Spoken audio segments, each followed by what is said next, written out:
Bom, eu quero começar esse tema do dia hoje compartilhando com vocês a minha absoluta, a minha total perplexidade com a tragédia humana e política que aconteceu sábado em Foz do Iguaçu.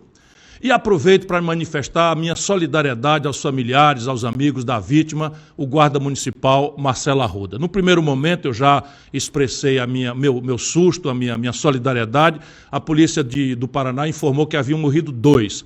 Depois nós fomos esclarecidos, o Brasil inteiro e eu também, de que o que morreu foi só aquele que estava ali comemorando com seus familiares o seu aniversário. É um negócio absolutamente chocante. É um episódio muito, mas muito triste mesmo, que deixa várias perguntas no ar. Por exemplo, como é que é possível uma festa de aniversário se transformar no cenário de um crime tão brutal, motivado por diferenças ideológicas? Como é que é possível que alguém odeie tanto a opção política do outro, a ponto de baleá-lo na frente dos seus filhos, da sua esposa e dos seus amigos? Bom, eu acho que a técnica colocou aí, né? Como é que faz?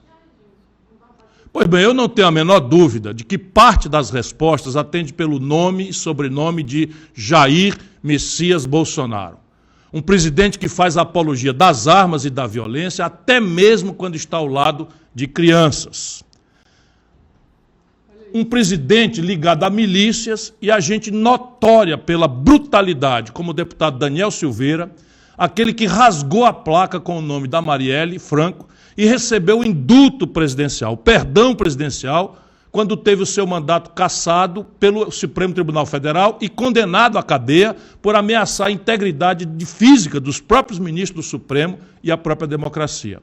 Um presidente que, durante a campanha, empunhou um tripé como se fosse uma metralhadora e pregou o extermínio dos seus adversários, coisa que agora ele nega, alegando que falou em sentido figurado. Solta aí o vídeo, diretor.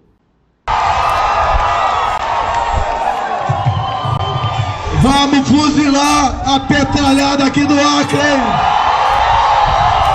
Vou botar esses picareta pra correr do Acre. Fuzilar a petralhada. Sobre fuzilar petistas. O senhor acha que essas declarações têm relação com... Você sabe o que é sentido figurado? Você sabe o que é sentido figurado? A população tem... Você sabe que é... Você estudou português na sua faculdade ou não? Tá? Olha o Lula. Lula defende ladrões de celular. Que para tomar uma cervejinha. Aí está claro que ele está estimulando roubo de celular. É um verme. Reparem bem, agora que um bolsonarista cometeu o crime que o Bolsonaro sempre estimulou, ele se sai com essa de verme, de sentido figurado. Sentido figurado uma ova, Bolsonaro. Você não faz outra coisa a não ser estimular todo dia a violência, a intolerância, o machismo, a homofobia e o racismo. Não se cansa de prestar solidariedade a canalhas como esse Daniel Silveira, enquanto se cala diante da brutalidade que vitimou pessoas como a Marielle, o indigenista Bruno Pereira e o jornalista Dom Phillips. Tudo isso está na origem da tragédia de Foz do Iguaçu, cometida por um entre tantos brasileiros radicalizados, fanatizados por essa extrema-direita violenta e fascista que Bolsonaro representa. Pessoas que sofrem uma espécie de lavagem cerebral digna daquela que é promovida pelo Estado Islâmico e passam a ver em alguém que pensa diferente um inimigo que merece ser exterminado. Brasil, é hora ainda de refletirmos profundamente sobre o momento em que estamos vivendo. E convido a todos a fazerem essa reflexão. Desde os seguidores de Bolsonaro, que ainda não sofreram essa lavagem cerebral, até aqueles seguidores mais fanáticos de Lula e do PT. E antes que venham, né, porque sempre tem uma patrulha me acusar de falsa simetria, eles inventam as coisas, eu vou logo dizendo que sei muito bem, como qualquer imbecil sabe, a diferença entre o Lula e o Bolsonaro. Mas, mais uma vez, eu considero Lula muito diferente de Bolsonaro, porque Lula joga no campo da democracia, com toda a falta de escrúpulo dele, e o Bolsonaro não, joga no campo da ditadura.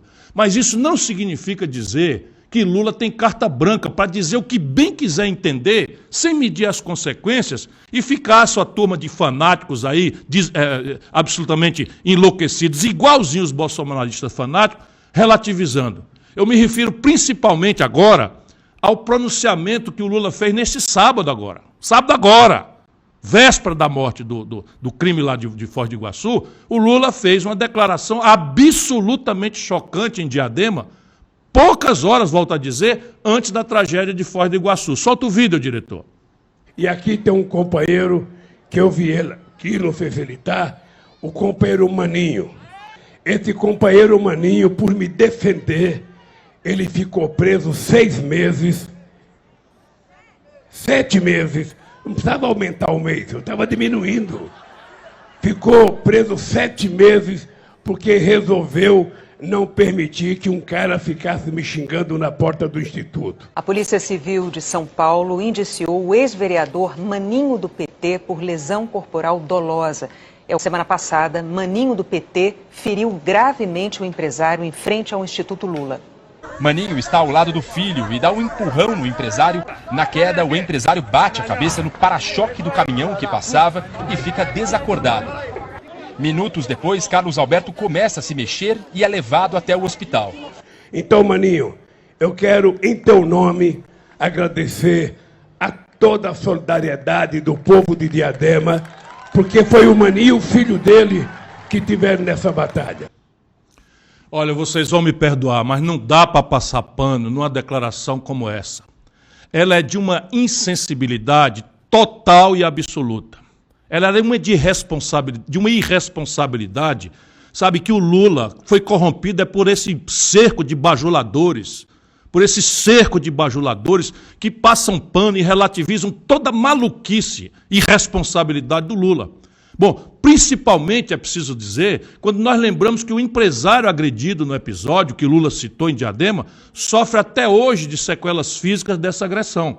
Desculpa, que eu vi hoje a matéria, não sei se é verdade, porque eu vi que ele tinha morrido. Não, eu soube que ele tinha problemas ainda de convulsões. Eu não enfim, sei. Vamos então, conferir aí. Então. Parece que alguém descobre, enfim. Não, o que eu soube é que uma filha do empresário, chocada com essa declaração irresponsável do Lula, veio a público para dizer que o pai até hoje sofre convulsões, etc, etc. Nós vamos checar aqui e é o que eu sei. Mas, enfim, o mais grave é que esse não é exatamente um episódio isolado.